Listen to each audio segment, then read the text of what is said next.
محمد صلى الله عليه وسلم وعلى آله وأصحابه وأزواجه وسائر الصحابة والأولياء والصالحين خصوصا لا الله في شيء محمد وجعلنا في زمانك وشيخنا وشيخ الله وعلى آله وصحبه وسلم سيدنا سيدنا علي وصحبه جميع علماء السنة والجماعة الفاتحة. أعوذ بالله من الشيطان الرجيم.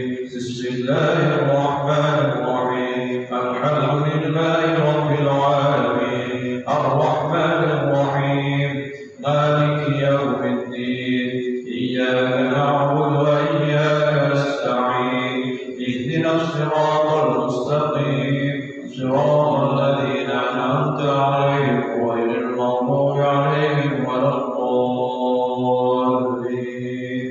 آمين. اللهم صل وسلم وبارك عليه وعلى آله وصحبه مولاي صل وسلم دائما أبدا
اللهم صل وسلم وبارك عليه وعلى آله وصحبه يا ربي صل على محمد يا ربي صل عليه وسلم يا ربي صل على محمد يا ربي صل عليه وسلم يا ربي بلغه الوسيلة يا ربي خصه بالفضيلة يا ربي صل على محمد يا ربي صل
والواحد والناطق والصامت والجامد والذائب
والقوم بين نادم وتائب وخائف لنفسه يعامل وارد من الذنوب إليه هارب فلا يزالون بالاستغفار حتى يرب وقت النهار ذيول الغياهب ويعودون وقد فازوا بالمطلوب وأدركوا رضا المحبوب ولم يعد أحد من القوم وهو خائف لا إله إلا الله فسبحانه وتعالى من ملك أوجد نور نبيه محمد صلى الله عليه وسلم من نوره قبل أن يخلق آدم من الطين اللازم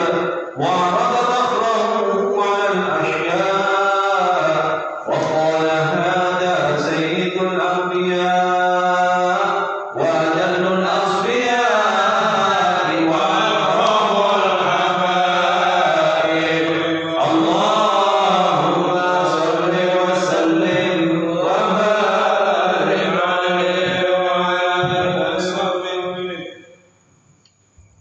اللهم صل وسلم وبارك عليه وعلى آله وصحبه قيل هو آدم قال آدم به بني هو على المراتب قيل هو نوح قال نوح به ينجو من الغرق ويهلك من خلفه من الأهل والأقارب قيل هو إبراهيم قال إبراهيم به تقوم حجته على عبد الأصنام والكواكب قيل هو موسى قال موسى أخوه ولكن هذا حبيب وموسى كريم ومخاطب قيل هو عيسى قال عيسى يبشر به وهو بين يدي نبوته كالحاجب قيل فمن هذا الحبيب الكريم الذي ألبسته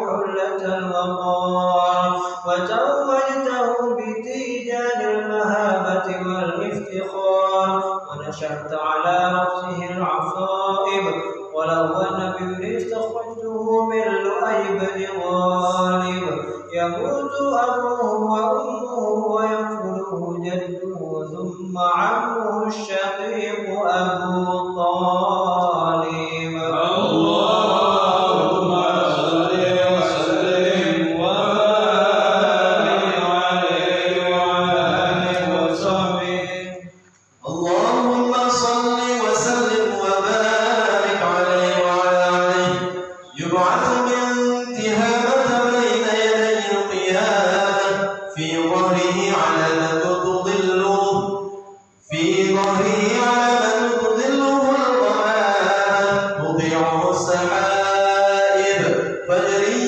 الجبين ليلي الذوائب ألفي الأنفني الفمنوني الحاجب سمعه يسمع صرير القلم بصره إلى السمع الإمام الثاقب قدماه قبلهما بعيد فزال ما اشتكاه من المحن والنوائب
الحمد لله نحمده ونستعينه ونستغفره ونعوذ بالله من شرور انفسنا وسيئات اعمالنا من يهده الله فلا مضل له ومن يضلل فلا هادي له واشهد ان لا اله الا الله وحده لا شريك له واشهد ان سيدنا محمدا عبده ورسوله فان خير الحديث كتاب الله وخير هدي سيدنا محمد صلى الله عليه وسلم ان شر الامور محدثاتها وكل محدثه بدعه لا بدعة ضلالة ولا ضلالة في النار سبحانك لا علم لنا إلا ما علمتنا إنك أنت العليم الحكيم رب اشرح لي صدري ويسر لي أمري واحلل عقدة من لساني يفقهوا قولي أما بعد. Hadirin jamaah kajian kita Ibaratul Ahkam Salat Dhuhur Maram di Musala Maram Bupati. Pertama-tama marilah kita panjatkan selalu puji dan puji syukur kita kepada Allah Subhanahu wa taala yang telah banyak memberikan nikmat-nikmatnya pada kita di zahir maupun batin. Shalawat dan salam semoga tetap selalu tercurahkan kepada junjungan kita Nabi Muhammad sallallahu alaihi wasallam serta keluarga beliau, para sahabat beliau dan semuanya umatnya dan semuanya kita kelak semoga mendapatkan syafaat dari Rasulullah sallallahu alaihi wasallam. Dalam pertemuan yang lalu kita telah sampai beberapa hadis yang menjelaskan tentang sholat rawatib. Jadi kita tahu bahwasanya sholat sunat itu dibagi menjadi dua. Sholat sunat mutlak, sholat sunat muqayyad. Mutlak itu pokoknya orang niat sholat ya udah rakaat. Muqayyad itu ada ada muqayyad itu pasti digantungkan atau diikat dengan yang lain. Muqayyad yang mendampingi sholat tertentu namanya sholat rawatib. Kalau sholat kemudian niat untuk hajat namanya sholat hajat. Masuk masjid niatnya tahiyatul masjid. Itu terusnya witir dan macam-macam sholat. Istisqa, sholat Idul Adha, sholat Idul Fitri, sholat gerhana, itu mana banyaknya muqayyad namanya. Kalau mutlak seperti yang dilakukan oleh Sayyidina Ali bin Abi Thalib, cucu Rasulullah SAW, putra dari Sayyidina Husain bin Ali radhiyallahu taala anhuma. Nah, dia itu sholatnya satu hari itu 1000 rakaat. Itu bukan sholat mutlak. Kalau orang sekarang 10 rakaat itu Nabi itu nggak pernah melakukan rakaat, paling banyak 11 rakaat. Tidak ada, dalam tidak ada.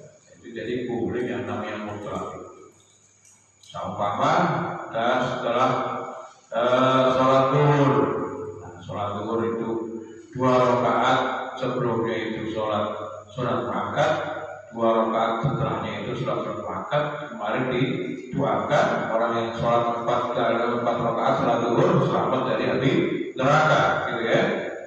Nah ini, barang siapa menghafal arba'in qabla zuhri wa arba'in ba'daha haramallahu 'alan nar. Barang siapa yang menjaga terus sholat 4 rakaat qabla zuhur, 4 rakaat ba'da zuhur, maka diharamkan jasanya kena tersentuh api neraka. Bukan iman begitu. Tapi para ulama mengatakan yang muakkad itu ya ada mengatakan 2 rakaat qabla zuhur, 2 rakaat ba'da zuhur. Ya, gitu ya. Ada mengatakan 4 rakaat qabla zuhur, 2 rakaat ba'da zuhur. Nah, ini. Nah, kemarin bilang yang namanya muakkad itu. Ada yang mengatakan 10 ya. Seperti hanya hadis Abdullah bin Umar atau ada mengatakan 12 yaitu Habibah siapa kemarin ya. Nah itu kemudian juga para ulama ternyata di antara 4 mazhab ini mengatakan sholat rawatib itu berdasarkan dari beberapa hadis yang ada. Maka Imam Ahmad mengatakan sholat rawatib muakkad itu ada 10 rakaat. 10 rakaat. Kemarin 2 rakaat qabla zuhur, 2 rakaat ba'da zuhur, 2 rakaat ba'da maghrib, 2 rakaat ba'da isya dan 2 rakaat qabla subuh. Berdasarkan hadis Abdullah bin Umar. Imam Syafi'i beda lagi yang namanya namanya sholat-sholat rawatib itu adalah ada 16 rakaat menurut beliau.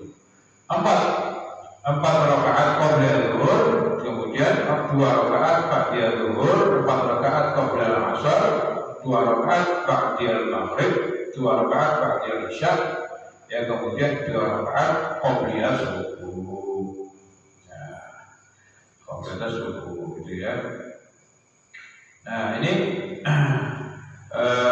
Imam Asy-Syafi'i. Jadi ada tambahan 4 rakaat qabla asar, ya, 4 rakaat. Karena di situ dapat doa dari rahmat Allah Subhanahu wa taala. Rahimallahu man shalla arba'an qabla asar. Semoga Allah merahmati doa Nabi ya. Semoga Allah memberikan rahmatnya pada orang yang salat 4 rakaat qabla asar. Kemudian juga Imam Malik beda dengan Imam Syafi'i, Imam Abu Hanifah. Wah, ini urutannya dari Imam Ahmad ke Imam Malik. Imam Abu Hanifah yang namanya sholat rawatib itu 12 rakaat, yaitu 4 rakaat qabla zuhur, 2 rakaat ba'da zuhur, 2 rakaat ba'da maghrib, 2 rakaat ba'da isya, dan 2 rakaat qabla subuh atau qabla fajar. Ini diantaranya ini Imam Abu Hanifah ada 12. Imam Malik mengatakan bahwasanya yang namanya sholat rawatib itu ada 14 rakaat, yaitu 2 rakaat qabla subuh dan 4 rakaat qabla zuhur, 2 rakaat ba'da zuhur, 4 rakaat qabla asar, kemudian 2 rakaat ba'da maghrib. Isya nggak ada di sini. Loh, kok bisa begitu? Karena wastadalla ala dzalika bi amal ahli Madinah. Beliau beristidlal amalnya ahli Madinah, penduduk Madinah dari masa ke masa itu, ya, yang dilihat atau yang diteliti Imam Malik, ya itu yang dilakukan. Kalau yang diteliti dari penduduk Madinah itu terbiasa begitu. Dari mana dia? Dari tabi'in. Tapi dari mana? Ya dari bukan begitu. Jadi kebiasaan penduduk Madinah ini termasuk dalil yang dipakai oleh Imam Malik. Kan kita tahu dalil itu kan kalau yang umum itu kan Al-Quran, hadis, kemudian ijma' dan qiyas. Sebetulnya ada lagi Imam Malik menggunakan amal Madinah. Kemudian Abu Hanifah misalnya as-salihul mursal. Kemudian ada lagi yang pakai istihsan, ya, istihsan. Ini masya Allah, ini banyak yang dipakai perangkat-perangkat untuk memakai dalil. Namun hal itu masih khilaf di antara para ulama. Dan yang kias sendiri itu ada yang tidak terima kias itu, ada yang tidak mau menerima. Ya. Mungkin juga ada juga tidak mau menerima tentang, bukan tidak mau menerima, ya, tentang adanya ijma' itu juga kadang-kadang ada yang mempertanyakan apa yang iya. Penelitiannya semuanya ulama itu apakah benar-benar didata semuanya itu setuju juga begitu ya. Tapi ya ini kan saat itu sudah lewat dan itu sudah menjadikan asas atau kaidah yang dipakai dalam meramu sebuah hukum dalam Islam. Memang ada konsensus atau ijma' atau analogi yang namanya qiyas itu ada, ya, ataupun masalah yang bersalah itu juga ada, ya, kemudian istihsan itu ada, kemudian awal-awal Madinah ada. Ini di antaranya ada yang mutlaq alaih, ada yang mutlaq. Pada malam hari ini akan kita lanjutkan. Kalau nggak salah kita sampai apa selesai hadis dari Siti Aisyah radhiyallahu taala anha. Qalat kana Nabi sallallahu alaihi wasallam yukhaffifu rak'atayn qabla sholati subhi hatta ini aqulu aqra'a bi ummil kitab wa taqwa. Kemarin sampai itu kemudian hadis Abu Hurairah radhiyallahu anhu Nabi sallallahu alaihi wasallam qara'a bi rak'atayn al-fajr qul ya ayyuhal kafirun wa qul sallallahu alaihi. Jadi riwayat Siti Aisyah, ya, beliau mengatakan bahwasanya Nabi itu kebiasaan beliau itu meringankan, artinya tidak sholat yang panjang. Biasanya Nabi itu kan 5 jam sholatnya. Qumil laila illa qalila. Muhammad, qiyamulailah engkau dari semuanya malam illa qalila. Dari sedikit aja ya enggak kamu pakai qiyamulail. Yang sebanyak itu pakai qiyamulail. Asalnya begitu. Nisfahu, separuhnya, awil alai, ya, awil zid alai wa rutil wa takbiran, ya. Qumil laila illa qalila nisfahu, awil minhu qalilan, awil zid alaihi wa rutil Qur'an takbiran. Separuh kurang atau lebih dari separuh. Dan bacanya harus tartil. Baca itu harus tartil. Alhamdulillah Pak. Gimana kamu? Alhamdulillah. Ya. Masyaallah. Bacanya tartil itu Rasulullah. Jadi sudah dia mulai Nabi itu bacaannya sudah paling fasih, paling bagus tajwidnya, itu disuruh tartil lagi oleh Allah Subhanahu wa taala. Maka bacaan optimal itu sangat diperlukan, bahkan kita harus mencari sebagus mungkin dan meningkatkan terus, tidak ada hentinya sampai kita dijemput oleh ya, sampai kita kembali kepada Allah Subhanahu wa taala. Kita niatkan terus meningkatkan bacaan kalam Allah, bacaan Al-Qur'an. Tidak ada ruginya. Kemudian kalau dibalik itu memang iya ya, kelihatannya sampai Siti Aisyah bilang, "Aqara bi ummil kitab", apakah beliau membaca Fatihah apa enggak? Apa begitu? Tapi kitabnya ini Aqara, ya, apakah dia membaca? Jadi cuma ini saja ya, apa saking cepatnya begitu ya, saking cepatnya. Tapi jangan baca, ya jangan baca. Tapi bacanya. Nah, di dalam riwayat yang lain tinggal dikompromikan dari riwayat Abu Hurairah radhiyallahu anhu, Nabi itu ternyata beliau pernah dijumpai oleh Abu Hurairah, Nabi itu seringkali baca Qul ya ayyuhal kafirun dan Qul huwallahu ahad. Iya, dibanding dengan di majusnya Nabi sallallahu alaihi wasallam satu kali berdiri begitu. Ya, kita memang ya, sampai ketinggalan begitu. Nah, orang berumur kita. Jadi kesunahan untuk sholat qobliyah subuh itu bukan panjang-panjang, walaupun takbir kita berfajri wal qira'ah bima warada uswatan bil nabiyil karim wa rasulil rahim. Kalau kita perhatikan kadang-kadang ada orang sholat itu habis azan itu sudah nunggu, ya. Dan nunggu sebelah kiri saya, bukan di sini ya pokoknya itu. Nah, dia itu kalau subuh seringkali habis ini sholat lagi dia. Ya mungkin nggak tahu apa motifnya. Tapi tidak warid dari Rasulullah SAW. Apakah dilarang? Ya enggak juga, karena masih ada waktu kan untuk menunggu. Tapi kalau kita uswah bin Nabi SAW, dia 2 rakaat ya 2 rakaat. Mungkin saat itu Rasulullah SAW habis sholat ya langsung imami mungkin ya.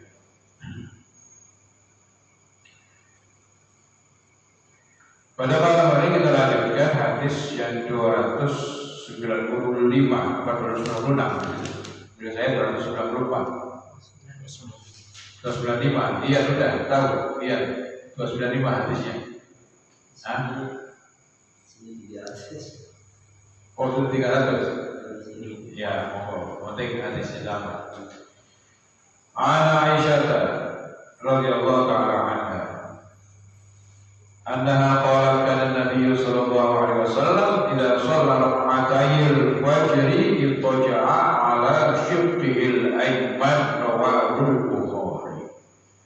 Wa an Abi Hurairah radhiyallahu ta'ala anhu qala Rasulullah sallallahu alaihi wasallam idza shalla ahadukum ar-rak'ataini qabla sholati subhi falyattaji' ala jam'il ayman rawahu Ahmad wa Abu Dawud wa Tirmidzi wa shahhahahu. Ya, Ustaz yang mau diartikan. Bismillahirrahmanirrahim. Siti Aisyah radhiyallahu taala anha menceritakan hadis berikut yang artinya Nabi Muhammad sallallahu alaihi wasallam apabila telah mengerjakan sholat 2 rakaat sunnah subuh, beliau berbaring pada lambung kanannya. Hadis riwayat Bukhari. Dan hadis nomor 296, Abu Hurairah radhiyallahu anhu telah menceritakan hadis berikut bahwa Rasulullah sallallahu alaihi wasallam pernah bersabda yang maknanya apabila seseorang dari kalian telah sholat 2 rakaat sebelum sholat subuh, hendaklah ia berbaring pada lambung kanannya. Hadis riwayat Ahmad, Abu Daud, dan Tirmidzi yang menilainya sahih. Masya Allah. Kira-kira kalau di masjid itu kira-kira kondisinya gimana? Kira-kira ini Nabi perintah. Walau bukan wahabi, ini kelihatannya nggak ada di masjid ini. Oleh karenanya, gimana nih ya? Apa komentar para ulama? Al-makna al-ijmali al-raj'ah pada rakaat ini pada rakaat al-fajr sunnatun thabatat mashru'iyyatuha min qawli sallallahu alaihi wasallam fi'lihi wa hiya raj'atun khafifah al-jabr al-ayman mustaqbilan lil-qiblah likay yatadhakkara raj'at al-qabr. ويبذل وسعه في العمل الصالح وشد الظاهرية قالوا بوجوبها وقالوا بوجوبها تمسكا بظاهر الأمر ويرد ذلك له صلى الله عليه وسلم في بعض الأحيان فهذه قرينة تصرف صيغة الأمر عن الإيجاب وكره مالك فعلها استنانا وأجاز فعلها استراحة أخذا بعمل أهل المدينة وبرأي ابن عمر فإنه كان يحسب من يفعلها. Nah, nanti kan kita. Makna keseluruhan. Berbaring sesudah mengerjakan sholat sunnah qabliyah subuh merupakan hal yang disyariatkan melalui sabda Nabi Muhammad SAW dan diperkuat dengan perbuatannya. Hal yang dimaksud ialah berbaring sebentar pada lambung kanan seraya menghadap ke arah kiblat. Tujuannya adalah agar orang yang bersangkutan mengingat kepada pembaringannya di kubur nanti. Dengan demikian ia akan berupaya sekuat mungkin dalam melakukan amal soleh sebagai bekal untuk menyambutnya. Sedangkan mazhab Zahiri berpendapat berbeda. Mereka mengatakan bahwa hal ini diwajibkan berlandaskan kepada makna lahir yang perintah. Akan tetapi apa yang dikatakannya itu dapat disanggah dengan suatu bukti bahwa Nabi Muhammad SAW ada kalanya meninggalkan hal ini dalam sebagian waktunya. Bukti inilah yang memalingkan pengertian wajib pada kata perintah yang ada di dalam hadis. Imam Malik menganggap makruh hal ini bila diniatkan sebagai sunnah, tetapi ia memperbolehkan bila diniatkan sebagai istirahat. Apa yang dikatakannya ini berpegang kepada apa yang biasa dilakukan oleh ulama Madinah dan perbuatan yang dilakukan oleh Ibnu Umar radhiyallahu anhu yang menurut suatu riwayat ia sering melempari orang yang melakukan hal ini dengan batu kerikil. Gimana? Ya. Nih, Abdullah bin Umar ada saudara ipar Rasulullah SAW, saudaranya Siti Hafsah radhiyallahu anha. Jadi Imam Malik menganggap itu ya kalau istirahat ya monggo, tapi kalau dipakai itu hukumnya sunnah dijalankan. Ini bukan pendapat Imam Malik. Ya beda dengan itu Al-Zahiriyah itu mazhab yang tekstual, tidak repot-repot. Tokohnya adalah Dawud Al-Zahiri, Ibnu Hazm yang pertengahan itu ada Ibnu Hazm. Beliau pada kana Syafi'ian setelah mazhab Syafi'i dan beliau kemudian memilih untuk bermadhab dengan Al-Zahiriyah sampai mengarang kitab yang tentang Al-Zahiriyah gitu ya. Nah, kalau ingin lihat kitabnya berhubungan sekarang banyak mazhab Zahiri itu majmu 30 juz, muhalla itu kalau nggak salah sampai segituan banyaknya. Mulai banyak ya yang belajar Zuhiri kemudian mungkin kembali Indonesia begitu Zuhiri. Dan ini termasuk Ahlussunnah wal Jamaah. Zuhiri jangan dikira kemudian keluar dari Ahlussunnah wal Jamaah, masih Ahlussunnah wal Jamaah, masih berputar tentang kutubus sittah ya, Muslim. Itu juga apalagi istiqat Imam Malik, ya Imam Malik, Imam Abu Hanifah, Imam Ahmad, ini semuanya Ahlussunnah wal Jamaah. Pengikut-pengikutnya ini Ahlussunnah wal Jamaah semuanya. Meskipun nanti pada prakteknya itu yang Hambali orang Saudi itu kemudian membela-belakan yang Syafi'i, ya kemudian mungkin orang Syafi'i mengatakan Wahabi keluar dari sunnah pokoknya. Ya pada dasarnya itu ya kembalinya itu kepada sumber-sumber Ahlussunnah wal Jamaah. Tinggal nantinya itu ya tidak boleh ta'assub itu fanatik ya, sehingga menyalahkan berbagai buta, menghormati ya, menghormati yang diharapkan. Sebagaimana Imam Ahmad sendiri itu menghormati Imam Asy-Syafi'i ketika datang ke rumahnya ya, meskipun Imam Ahmad itu mempunyai mazhab sendiri setelah belajar Syafi'i, tapi menghormati beliau.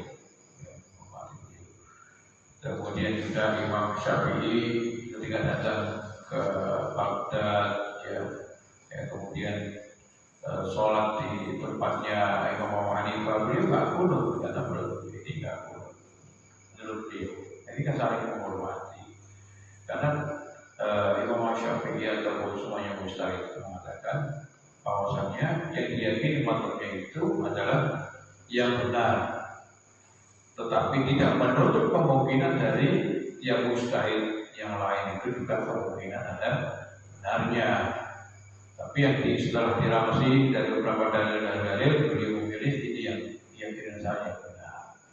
Kemudian diikuti oleh orang-orang muridnya dan seterusnya. Nah, cara berpikirnya itu kemudian jadikan sebagai kaidah.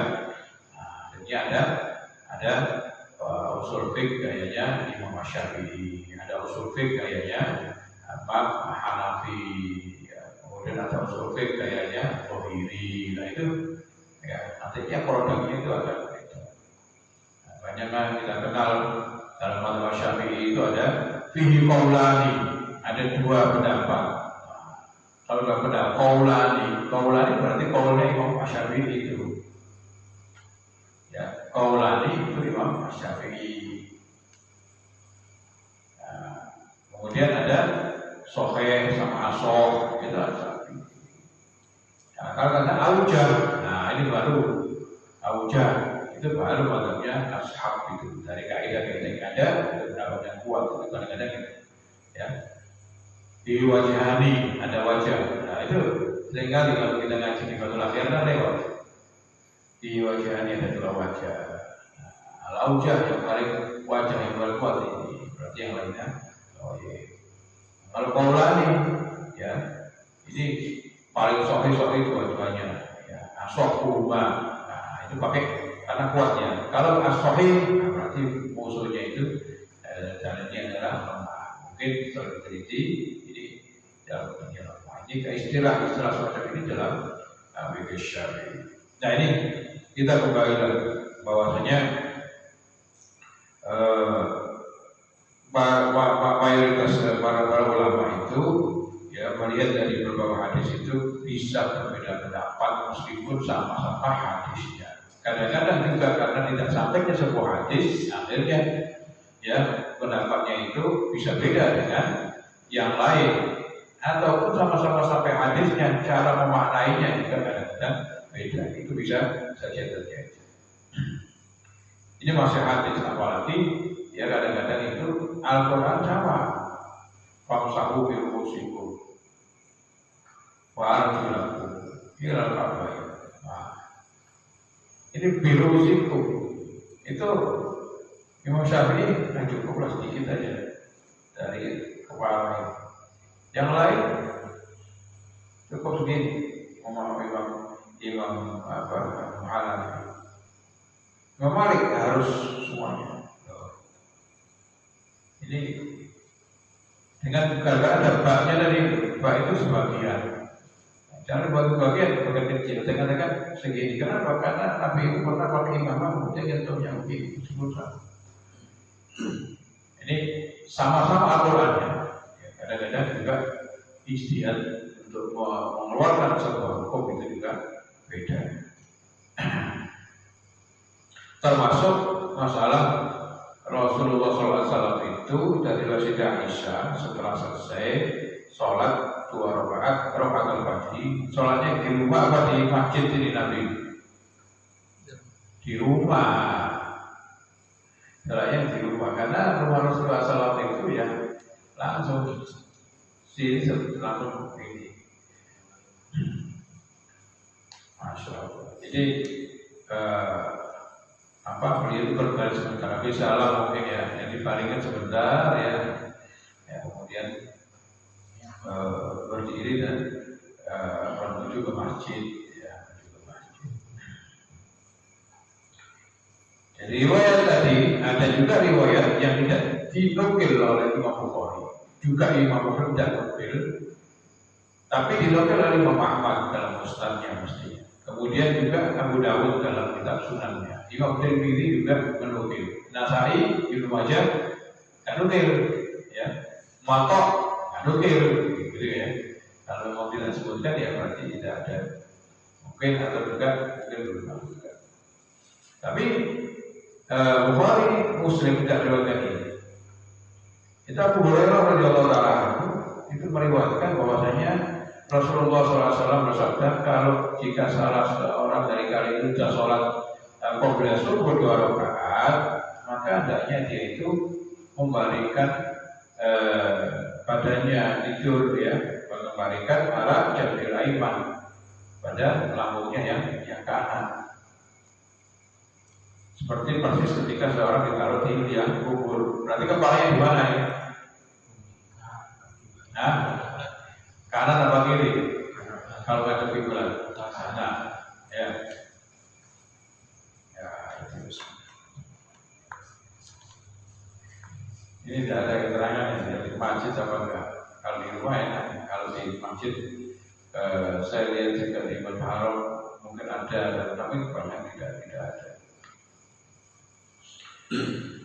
At-tahillah ila sholatul kila al-wudu bil ahad ya, namu tahajjud fil laili mutlaqan.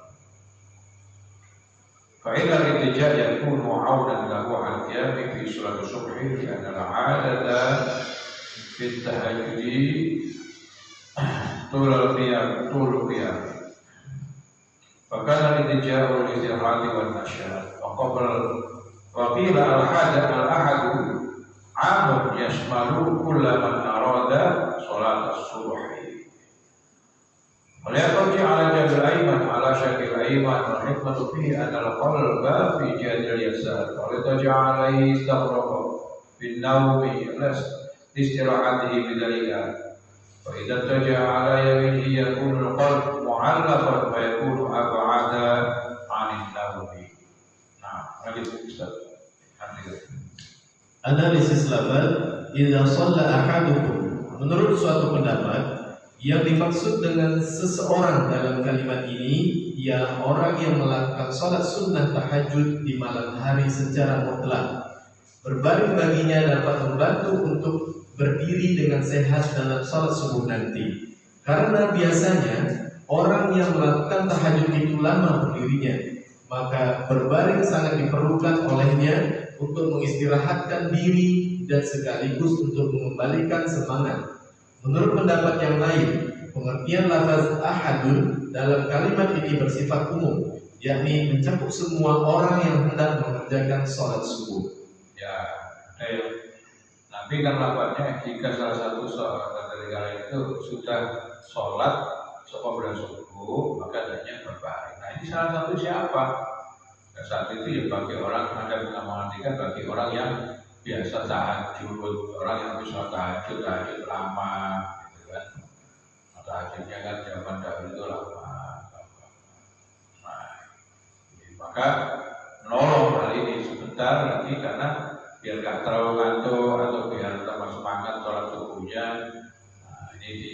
dibaringkan sebentar.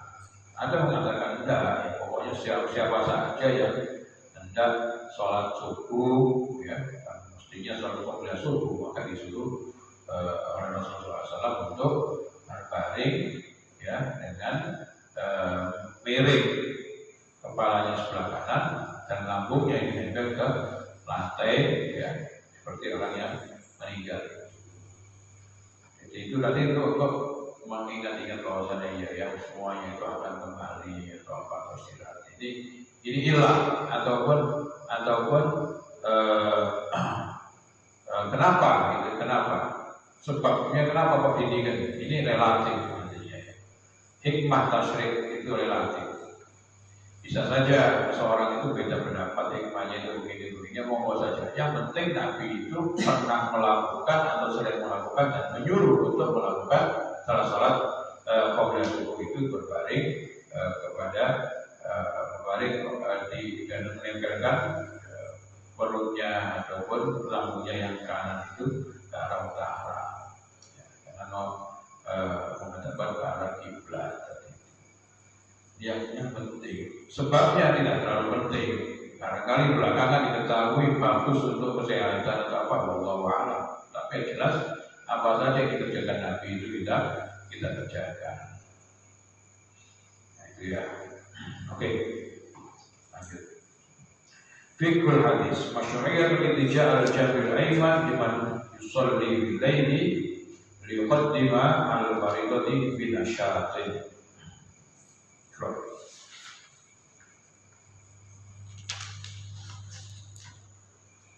Falyaqtaji' ala janbihil ayman, maka hendaklah ia berbaring pada sisi lambung kanannya. Hikmahnya ialah karena hati berada di sebelah kiri. Seandainya ia berbaring pada lambung kirinya, niscaya ia akan tertidur dalam istirahatnya itu. Tetapi jika ia berbaring pada lambung kanan, maka hati dalam keadaan tergantung dan terhindar dari ketiduran. Ini hati ya. Ya kudul kol itu maksudnya artinya jantung, mana kabin.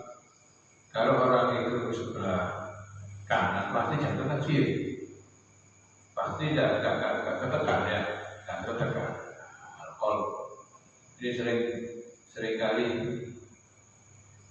kadang memang diartikan hati ya, lalu pun. Tapi ini hati yang dimaksud ini apa? Yang dimaksud anggota ya. Jadi kalau kol anggota organ tubuh itu artinya bukan hati yang kita pakai sate biasanya itu. Yang dimaksud itu adalah yang jantung. Ya, yang jantung. Dulu ada teman itu nitip hati unta pada orang di Arab sana, namanya Syekh Usman. Ya pokoknya nitip kol bunako, bahasa kita itu hati unta. Besoknya bawa besar gini jantungnya unta itu loh. Oh ini kol bunako itu al-kabid atau kibda. Ya, al-kabid mungkin aja dulu zaman dahulu itu ada orang tabarukan ya dengan hatinya unta, tahu obat apa, asma atau apa itu, Allah pernah dengar? Tidak pernah. Jadi dulu ada jemaah itu ada yang memang senang dengan hatinya unta, tadi pakai dikeringkan dulu tak apa, Allah. Sekarang kata qalbun naqo. Jadi al-qalb itu adalah jantung artinya. Karena Indonesia kadang-kadang diartikan hati, bayangannya hati langsung yang hidup. Dan kayak di sini penerjemah sendiri mengatakan karena hatinya tergantung. Ya, ini bukan kebaikan ya, mu'allam. Artinya di sini dia jantungnya sebelah lebih sebelah kiri, artinya tidak tertekan. Kan ini tidak cepat tidur katanya. Wallahu a'lam. Lanjut. Fikih hadis. Orang yang sholat di malam hari disyariatkan berbaring pada lambung kanan untuk mengistirahatkan tubuh dari lelah setelah berdiri yang cukup lama ketika mengerjakan sholatul lail, agar dikala mengerjakan sholat subuh yang fardu, tubuh menjadi segar kembali dan penuh semangat. Masya Allah. Ini pilihan dari Syekh Alwi. Beliau mengatakan yang disyariatkan itu adalah bagi orang yang sholat yang lain. Yang tidak. Tadi kan perbedaan pendapat ya. Ada yang secara umum, ya pokoknya orang yang mau sholat subuh, setelah sholat qobliyah subuh, maka disunatkan tidur seperti itu. Bukan tidur, ya membaringkan sebentar saja. Ya kalau belum dicoba, ya bisa dicoba. Ya, bisa dicoba. Imam Malik, hanya Imam Malik saja mengatakan. Imam Malik tidak mengatakan itu sunnah, boleh, silakan saja. Nah, gitu ya.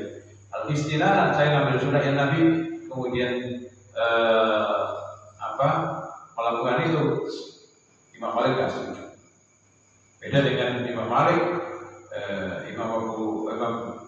ulama Tuhira wajib karena Nabi mengatakan idza shalla ahadukum raka'ataini qabla subhi falyatarji. Ada ada namanya syarat, kemudian ada jawab. Nah, berarti dari idza dan ini berarti tiap kali jika kalian sudah sholat itu dimaknai adalah tauhidiyah.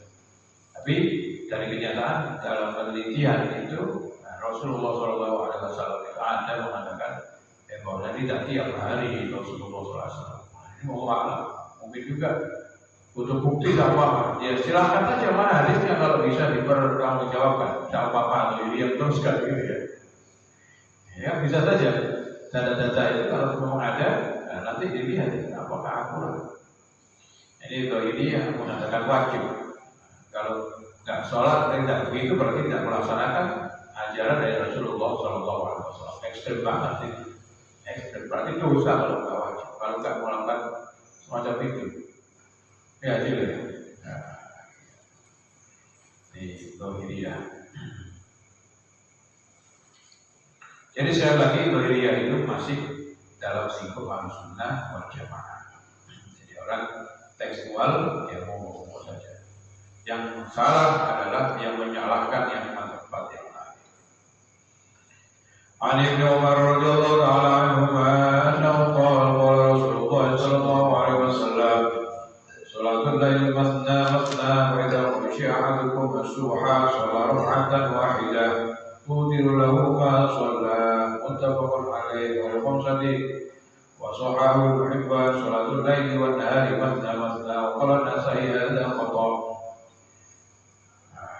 Nanti ada kita nyampe kok. Jadi kita.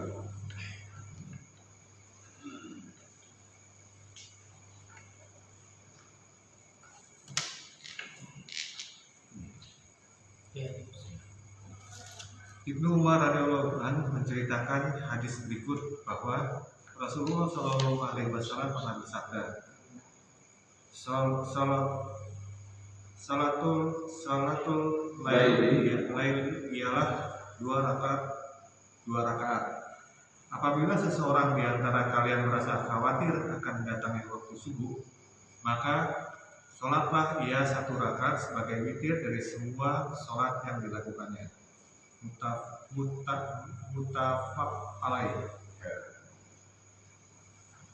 Menurut riwayat yang diketerangan oleh Hamzah dan dinilai sahih oleh Ibnu Hibban disebutkan seperti berikut. Salat sunnah malam hari dan siang hari ialah 2 rakaat. Imam Nasa'i mengatakan bahwa ini keliru. Ya, ada riwayat tadi ya, ini masih diamal oleh Rasulullah SAW. Ini salatul lail, kalau tadi itu membahas tentang setelah sholat sunat qobliyah subuh itu 2 rakaat, ini beda lagi. Nah ini sudah bahasanya ini tentang sholat alam itu ya. Terus riwayat ini 2-2 gitu ya. Nah, faedah masyarakat subha sholat rakaatan wahidah. Jika buru-buru untuk melakukan sholat malam 2 rakaat, ya tinggal 5 menit ini. Wah, setelah itu buru tinggal sedikit, ya, maka cukup untuk 1 rakaat saja. Tiru lahu ma sholat, untuk sholat witirnya itu.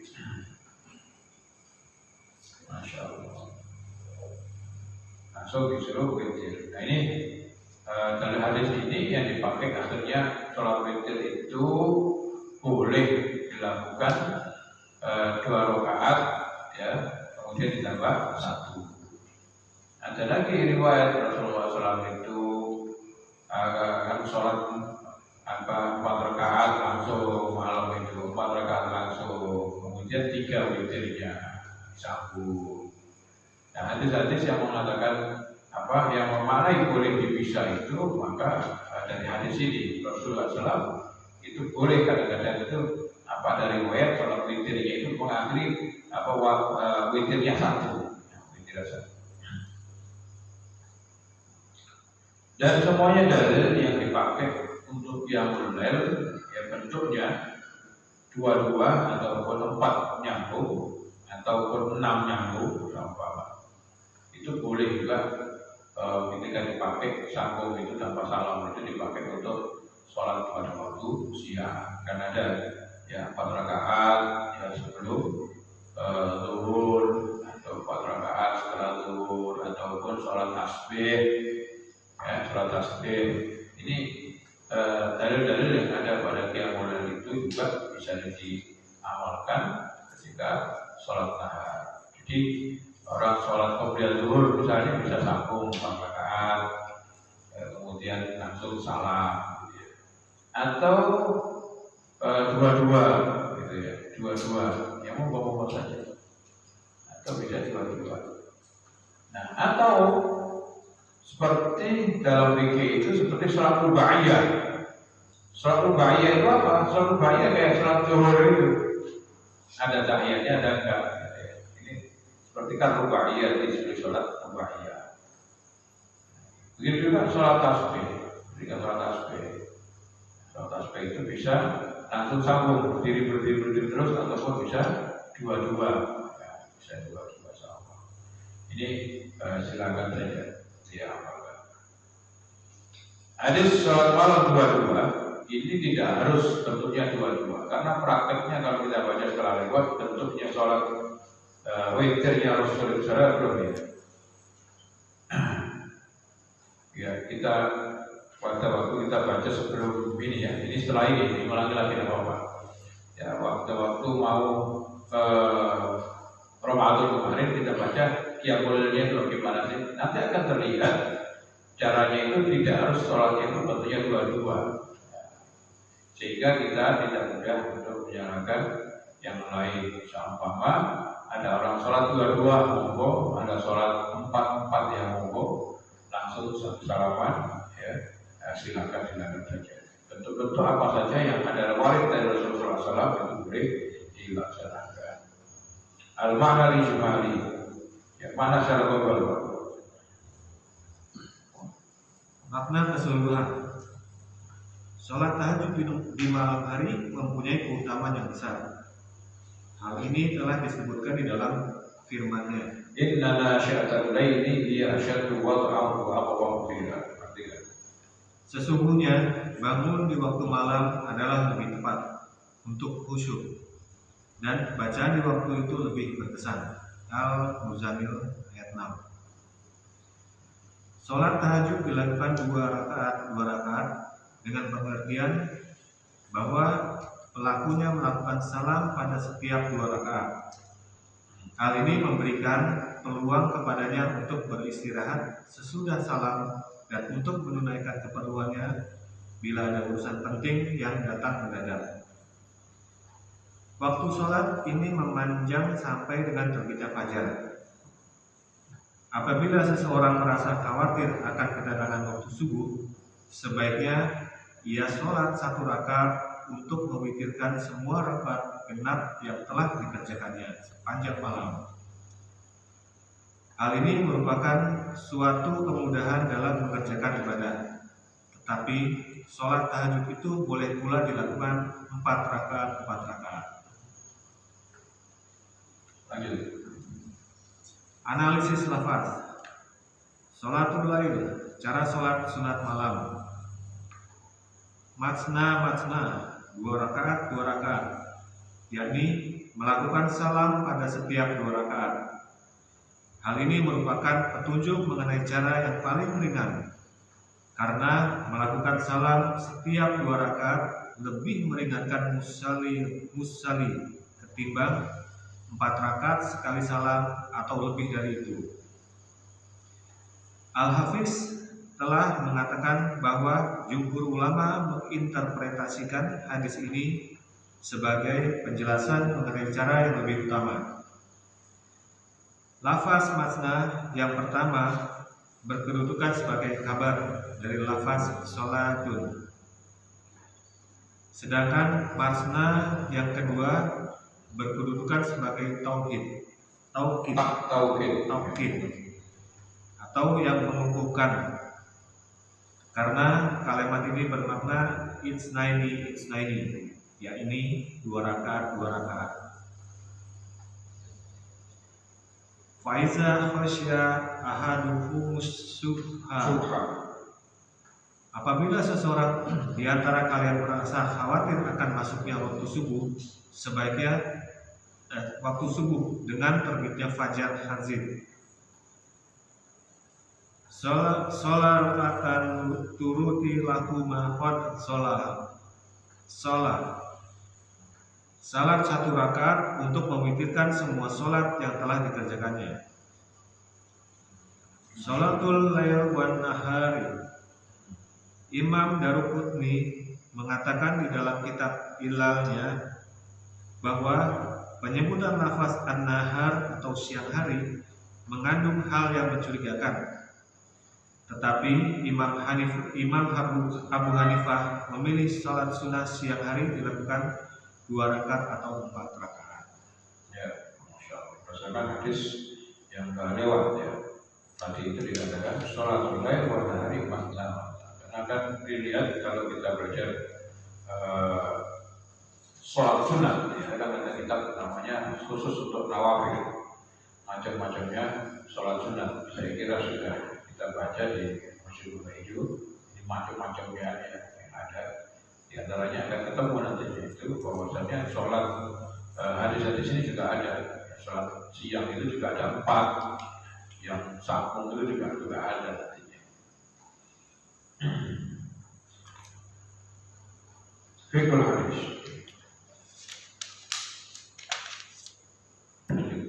Fikul hadis. 1. Disunatkan mengerjakan sholatul lail. 2. Yang lebih utama dalam sholatul lail ialah melakukan salam setiap 2 rakaat. Ya, 2 rakaat. Karena apa? Banyak pekerjaannya. Kaidah ya, semuanya yang banyak, yang lebih banyak capeknya itu banyak pahalanya. Katanya itu kan salamnya itu pakai tahiyatnya itu kan ada lagi kan. Ya, tahiyatnya itu kan lebih banyak. Terus 3. Menentukan 2 rakaat sebelum witir. 4. Waktu witir habis dengan terbitnya fajar. Masya Allah. Witir habis, pokoknya pas fajar terbit sudah habis. Tapi boleh juga witir itu di awal waktu, sebagaimana wasiat dari Rasulullah SAW kepada Abu Hurairah bahwasanya hendaknya bisa melakukan sholat witir sebelum tidur puasa tiap 3 hari sebulan, ya, kemudian untuk melakukan sholat duha. Ini wasiat Rasulullah SAW kepada Sayyidina Abu Hurairah radhiyallahu ta'ala. Begitu juga kadang-kadang riwayat ya, kalau nggak salah Siti Aisyah ya mengatakan, berkata kepada Rasulullah SAW, "Atana qabla tutir." Nabi, apakah engkau tidur sebelum engkau melakukan sholat witir? Kita kadang-kadang tidur. Jadi mau saja. Kalau memang bisa memastikan 100% ataupun 99% itu yang modelnya oke, ya monggo lebih afdol untuk dilakukan di tengah malam. Tapi kalau mungkin kebablas, ingin saja tapi kemudian kalau ingin benar kemudian kebablas sekali dapat pahala. Tapi kalau jam biasa ablas, lebih baik dipastikan sebelum tidur ataupun setelah sholat isya itu melakukan sholat witir karena pasti dapatnya. Kalau sudah dapat, ya kemudian bangun, ya tinggal sholat aja, ya melakukan sholat tanpa diakhiri dengan witir ataupun seperti Abdullah bin Umar, ya sholat dulu syafa dulu 1 rakaat dulu, ya kemudian sholat sebanyak-banyaknya 2 rakaat sholat yang genap, kemudian diakhiri dengan sholat witir, namanya sholat syafa'i, sholat untuk menggenapi yang witir yang sebelumnya. Ini kalau Umar bin Khattab itu sholat malam terus, ya Abu Bakar sholatnya di awal waktu. Ini bisa dipakai. Nah, Rasulullah SAW pernah setelah melakukan sholat witir, gitu kan, ya selesai, ya kemudian Rasulullah SAW sholat 2 rakaat sambil duduk. Nah ini yang menjadikan dalil bahwasanya setelah witir apakah boleh seorang sholat lagi? Boleh. Monggo saja. Nabi Hurairah radhiyallahu anhu kalau Rasulullah SAW ba'da al-fajr sholat insyaallah akan dilanjutkan pada waktu yang akan datang. Semoga kita dan anak cucu kita jadikan orang yang selalu mendirikan sholat dengan benar. Kita dan anak cucu kita jadikan orang yang selalu qiyamul lail, ya, sehingga kita lebih dekat kepada Allah Subhanahu wa taala. Kita baca wa bil darba.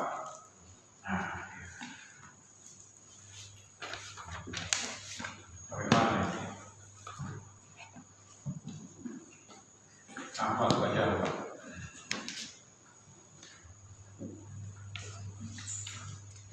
Kemarin tradisi maulid ya. Iya. 8 bulan mungkin nggak pakai SPT. Pakai 99. 399 ya? Ya, tapi ini itu udah pas. Baik.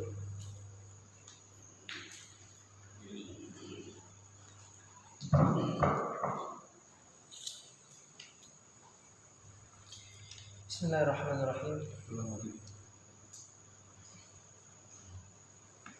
Untuk pecinta Utsaimin, meskipun Syekh Utsaimin berfatwa melarang perayaan Maulid Nabi SAW, beliau bersama ulama Wahabi lainnya juga berfatwa bolehnya merayakan hari nasional berdirinya kerajaan Saudi Arabia. Ya, ini adanya di Saudi. Maulid nggak boleh, tapi tidak bisa melarang perayaan perayaan nasional. Kalau kita kan biasa 17-an.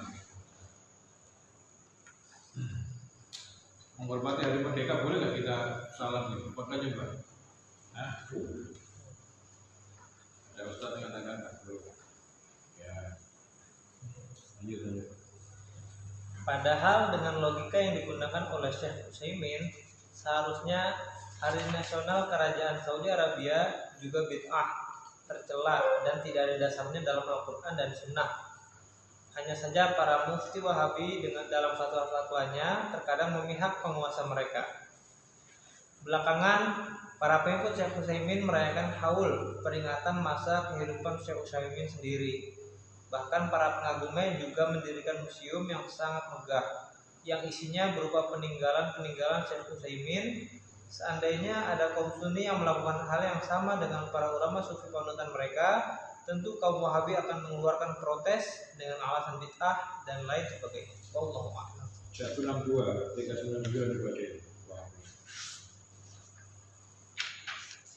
162. Wahabi merayakan haul guru mereka, Muhammad bin Abdul Wahab, pendiri ajaran Wahabi, dalam suatu acara tahunan selama 1 pekan yang mereka namakan Ubu Syekh Muhammad bin Abdul Wahab. Usbu Syekh Muhammad bin Wahab. Seminggu kita 1 hari call itu sudah dibeda-bedain. Kalau sama gurunya 7 hari. Ada call 7 hari. Loh itu ada. Iya. Pernah diungkap, tidak ada diungkap sama ya. Kira-kira gitu ya. 7 hari. Usbu. Ya, lanjut. Selama sepekan secara bergantian, ulama-ulama Wahabi akan mengupas secara panjang lebar tentang manaqib dan berbagai aspek menyangkut Muhammad bin Abdul Wahab, dan kemudian mereka terbitkan dalam bentuk jurnal ilmiah. Kata pepatah, al-mubtil mutanaqid, orang yang berpaham batil pasti kontradiktif. Ya, kan bingung kan. Terus itu pokoknya 163. Pada saat Ibnu Bas bersama koleganya dalam komisi tetap fatwa Wahabi Saudi Arabia mengeluarkan hukum bid'ah perayaan Maulid Nabi SAW, mereka justru membolehkan perayaan Hari Nasional Saudi Arabia sebagai legitimasi hukum Wahabi, bukan hukum Islam, terhadap kepentingan penguasa Wahabi di Saudi Arabia. Fatwa Al-Lajnah Ad-Daimah juz 3 halaman 88 sampai 89. ya, itu masalah gue sidang sama orang ini dibahas ada Musaimin ya. Tapi aku lihat dinamikanya itu menikmati. Habis dikatakan masuk neraka ya, kemudian macam-macam syirik. Terakhir itu hukum itu Maulid itu khilaful aula. Ini kurang utama lah, lebih utama nggak adakan gitu. Tapi apa yang bilang lihat dulu orang lagi Nabi sekarang ya, hukum itu mulai runtuh. Yang ketinggalan di sini masuk memakai materi yang lama ya. Sebenarnya sekarang tidak ada, tidak mau Maulid tapi Sirah Nabawiyah, majelis Sirah Nabawiyah. Iya.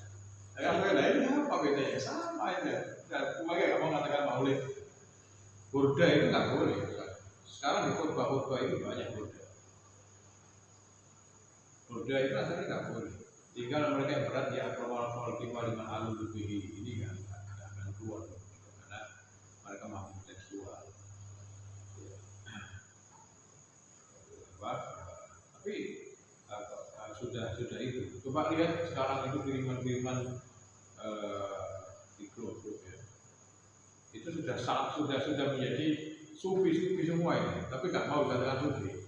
Bicara tentang kol, nanti kan mana ya kalau nggak bisa dulu kamu, dinikmati aja. Coba aja dinikmati di pondok itu sholat. Orang-orang dulu begini kok sekarang nggak pernah paham. Tidak terlalu dulu kangkang besar juga. Jadi kalau mengikuti dulu udah pelan. Tinggal sekarang dulu nggak mau ngangkat banyak sekali, tinggal satu. Karena nanti akan NO pada masalahnya. Oh iya.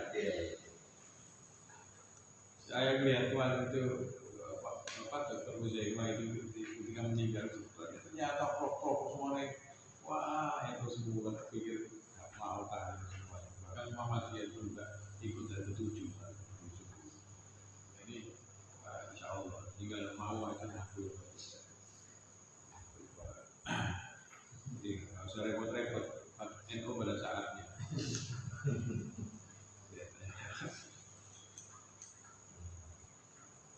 Dialog seputar Maulid. Ini baca ya, nikmat aja ya. Dikit-dikit lah, ingat dulu. Ini Maulid. Baik.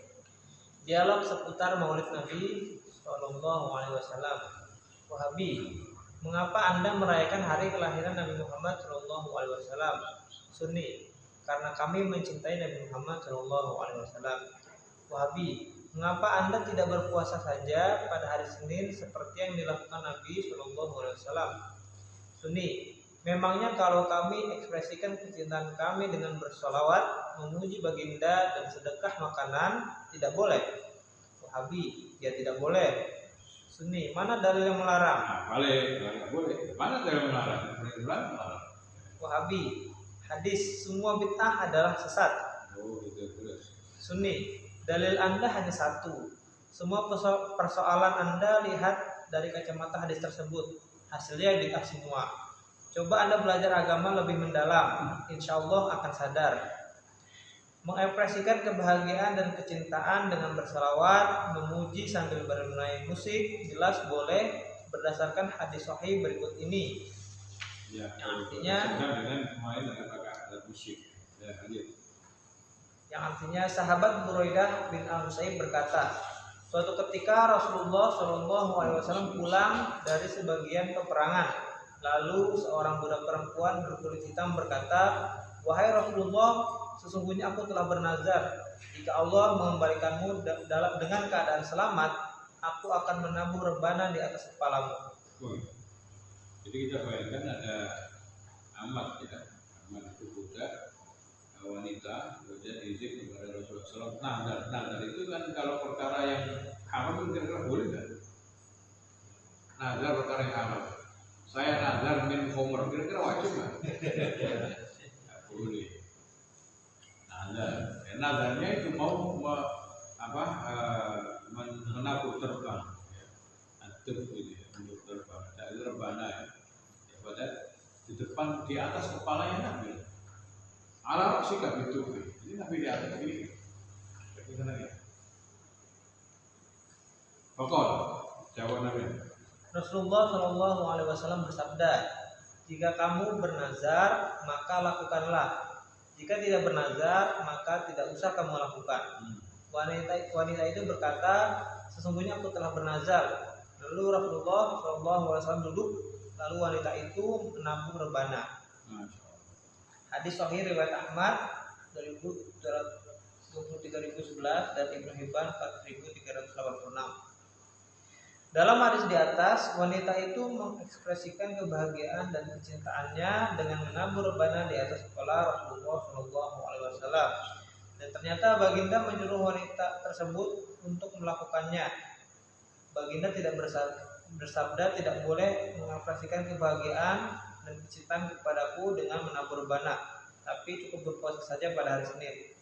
Berarti mengekspresikan kebahagiaan dan kecintaan dengan cara yang lain seperti sholawat, surah nabawiyah, memuji baginda dan bersedekah makanan juga dibolehkan. Wahabi, mengapa kalian merayakan hari kelahiran Nabi Muhammad SAW pada tanggal kelahirannya, padahal tanggal kelahirannya diperselisihkan di kalangan ulama? Sunni. Dalam ilmu fikih, pengamalan berdasarkan dugaan yang dianggap kuat itu dibolehkan. Mayoritas ulama berpendapat hari kelahiran Nabi Muhammad SAW adalah Senin 12 Rabiul Awal. Di sini ada pertanyaan buat Anda. Seandainya para ulama sepakat tentang kepastian hari dan tanggal kelahiran baginda Nabi Muhammad SAW, apakah kalian akan membolehkan perayaan Maulid? Jika akan sama aja Wahabi, perayaan Maulid bertentangan dengan hadis Nabi SAW. Artinya sesungguhnya Allah benar-benar telah memberikan ganti kepada kita dengan dua hari raya, yaitu hari raya Fitri dan hari raya Adha. Berarti mengadakan perayaan Maulid menambah hari raya yang ditetapkan oleh hadis tersebut. Sunni, dalam kaidah usul fiqh disebutkan, artinya menyebutkan sebagian satuan kandungan teks yang umum yang sesuai dengan hukum, tidak menuntut pembatasan terhadap satuan tersebut. Maksudnya, meskipun dalam hadis tersebut ada penyebutan dua macam hari raya, bukan berarti membatasi hari raya pada dua tersebut. Buktinya, hari Jumat juga disebut hari raya dan lebih utama daripada hari raya Fitri dan hari raya Adha. Sahabat Ibnu Abbas radhiyallahu anhuma berkata, Rasulullah SAW bersabda, sesungguhnya hari Jumat ini hari raya yang dijadikan oleh Allah untuk kaum muslimin. Barang siapa yang hendak mendatangi Jumat, maka hendaklah mandi. Apabila ia memiliki parfum, maka hendaklah mengusapkan padanya dan lakukanlah siwak.